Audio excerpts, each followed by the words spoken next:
এটা হচ্ছে drawing room, এটা হচ্ছে মেন গেট, এটা হচ্ছে শু র্যাক, আর এটা হচ্ছে ডিনার ওয়াগন। ডিনার ওয়াগনটা কেমন লাগছে দেখেন, উপরে গ্লাস হবে। এই যে বিটের কাজগুলো আমরাই করছি।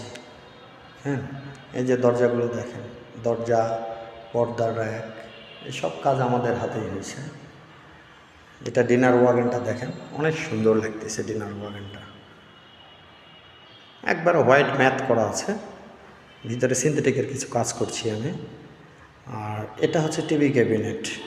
টিভি ক্যাবিনেট আমাদের এই বাসার যে মালিক উনি একটু রুচিসম্মত, তো ওনার ছেলেটা এই জন্য শুধু দুটা কালার কম্বিনেশন করছে, black math with white math, এই দুইটা কম্বিনেশনে কাজটা হয়েছে।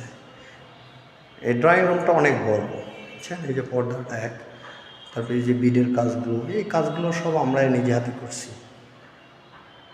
শতভাগ করে নিজের মেধা দিয়ে করার জন্য। জানি না কতটুক হয়েছে, তবে ভালো হয়েছে, মহাজন খুশি হয়েছে, সকলেই খুশি, আমরাও খুশি। ঠিক আছে।